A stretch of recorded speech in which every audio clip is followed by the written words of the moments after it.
That we are confident.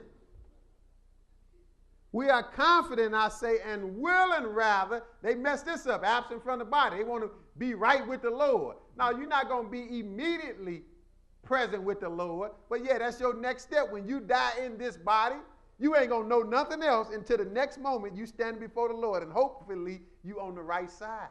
Mm-hmm. But you ain't going to know nothing else. It's going to be just like a moment, but still, you could have been asleep for 1,000 years. That's right. So they messed that up, though, to say you don't really go to the grave. You just go to heaven when you got to wait on the resurrection and judgment.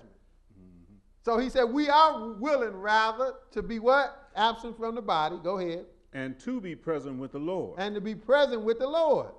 Yeah, because I know once I die in this life, that's the next step. No matter how long it takes, that's going to be the next step. To be present with the Lord. Go ahead. Wherefore we labor. See, they read all that, but they don't come down this far. Mm-hmm. They can't read this far because it's talking about some works, right?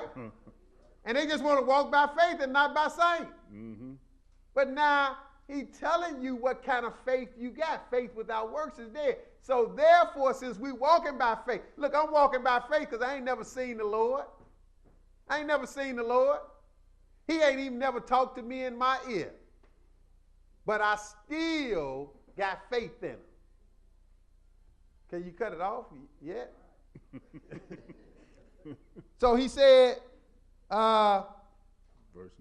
Verse 9, what did he say? Wherefore we labor. We labor, see? Wherefore we labor. That what?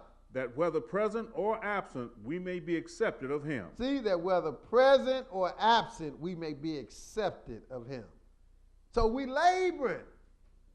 We still working it out, aren't we? Go ahead.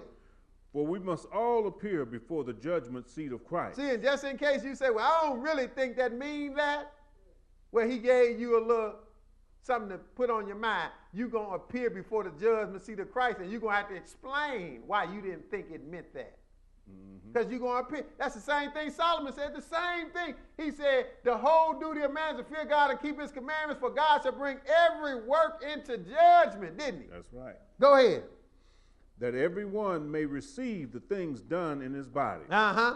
According to that he have done, whether it be good or bad. See, now you can understand why Paul said the title is Work Out Your Own Salvation. And then he said something else, with fear and trembling, because you know that you're going to have to answer to God, and you know that God is a dangerous individual. Most people don't know that. But when you read the Bible, you know that God is the most dangerous person you will ever have to deal with. Dangerous. I mean, he showed you he don't play. He drowned the whole creation in Noah's time. Sodom and Gomorrah made him mad. He sent fire and brimstone. Only saved 3 people out of it. Could have been 4, but then she messed up. He said, nope.